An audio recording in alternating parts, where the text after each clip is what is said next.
groups and tribes and whatever, and people can subscribe to who they want to subscribe to, but it's not like one democratized system where we're all trying to agree on one decision. Because what you said was really interesting about the fact that the reason that they disagree is because they're all having different social issues. And I guess that's why we had the differences in states, but I mean, not states, cities. Like we have different city governments, but the problem is that obviously that system's not really working very well. Yeah, no, I think I have actually something. I've thought about this a decent amount, especially recently with the discussions on startup cities and network states. And then I also happened to read a book called American Nations by Colin Woodward, which is like a history of kind of like how America like came to be in terms of like where different immigrants came from and why the mentalities came that way. And you look at America, and obviously for us, we grew up here, and there's this idea that America is one, it's united. I think it's probably lasting mentality from World War II and the boomers, and maybe even the Cold War. Like there's just like unifying idea that's kind of still trailing on but dying out, where in reality the history of America is that we had several nations here, right? We had the people that united to defeat the British Empire because they had a unified goal, which was to get rid of them. They didn't actually want to be teaming up. Like they were fighting their hats off before they united up against the British government. But then we all got stuck together and then became one thing, right? The whole idea was that it was supposed to be states because everybody's different, right? And you really look at it, his conclusion is that there's about 11 countries in the US, which includes very oddly shaped regions about where people tended to live from different mentalities and how the evolution of those societies as a whole has come to be. And right now, we have put all of them into one bucket, and because we've gone further and further away from the idea that states are individuals or they have their sovereignty, it's become more and more that the federal government is kind of like bringing things as a singular body rather than every state having their own things, every county having their own things. It's creating this thing happens a lot when like they redraw territories after World War II, for example, World War I. You try to put two different cultures together, two different ideologies, and try to make them be unified and be one. It just doesn't work, right? There's civil war happens and people break out or countries divide again, right? You look at, I forget, I think, is it North and South Sudan as an example, right? Like very different. Like it was all Sudan at one point and they had to divide because it's different mentalities, right? After World War I, there was a bunch of civil wars that happened after Wilson redrew the lines in a really stupid way. Like people who are, again, like this goes beyond just race, right? These people are all Eastern European, but their cultures were different. And they said, screw you to each other, and they fought again. And that's exactly what's happening right now is like, because we've lost this idea of respect for the other person's viewpoint, and we can't think, hey, it's okay if they think something different. That's okay. That's their state. I'm not going to live there. They can do things that way. Now we're trying to force everybody to be one type of way. And I know this is too much of a generalization, but it tends to be urban versus non-urban is my perspective on it. There's a bunch of differences still within those sectors, but it's mostly urban versus like rural.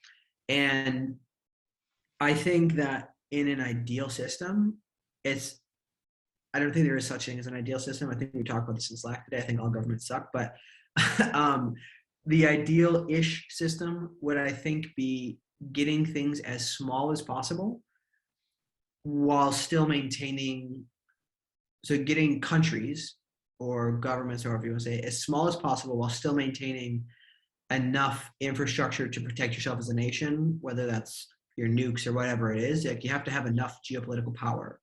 So maybe the ideal world is where, or the ideal America, let's just talk about America because I don't know enough to talk about the whole world.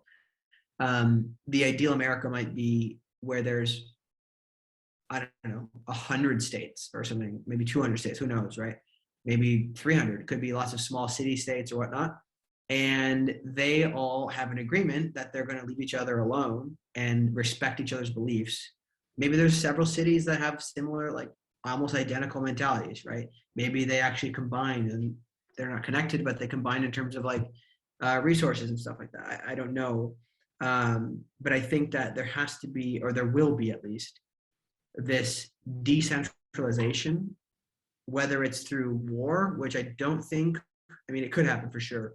It's happened before, but I think it'll more likely in this age happen through Web3 and DAOs and network states / startup cities starting and just taking back power, right? There's going to be places like Florida, where they're considered to be like the free state or whatever.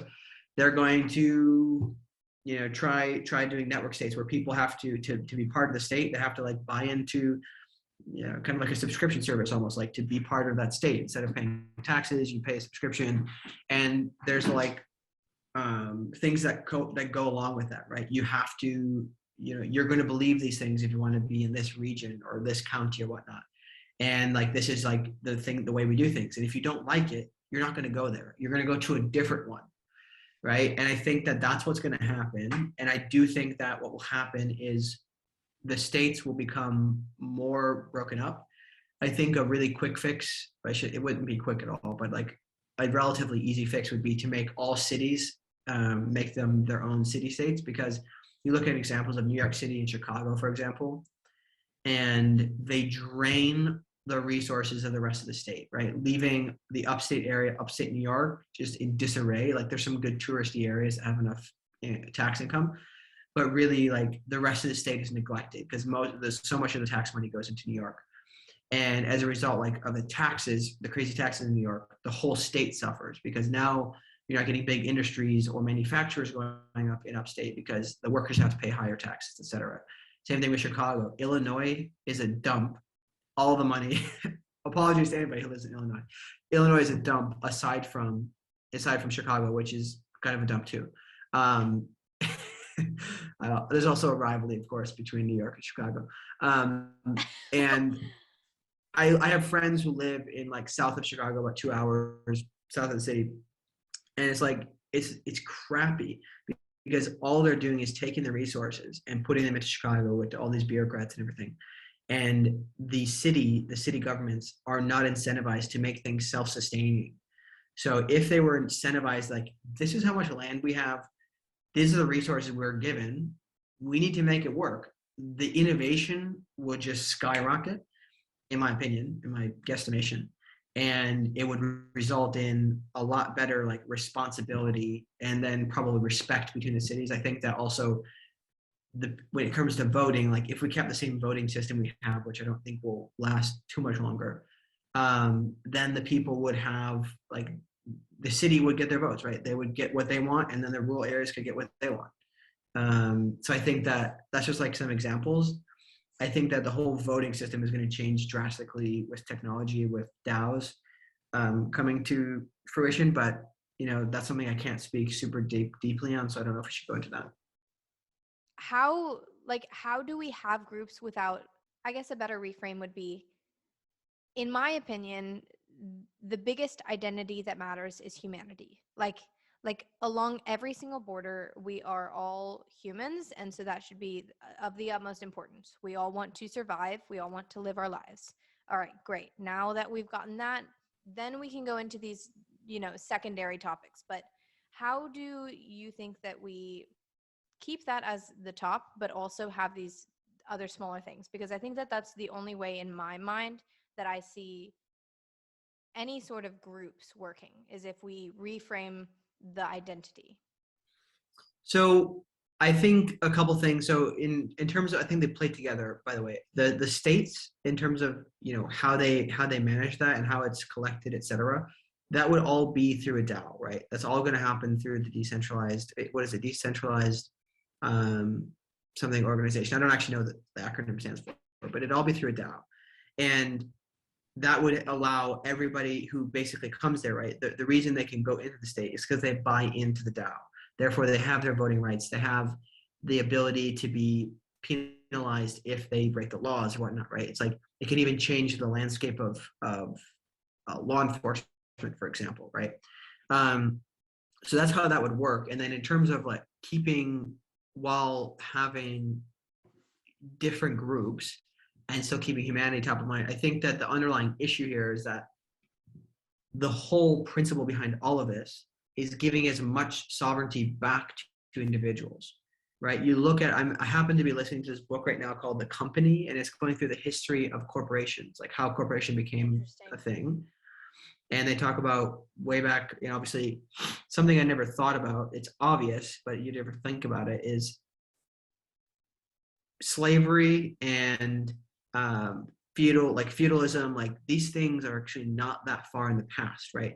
The amount that we've gone from people being separated from like the royalty, as like the royalty controlled literally everything, right?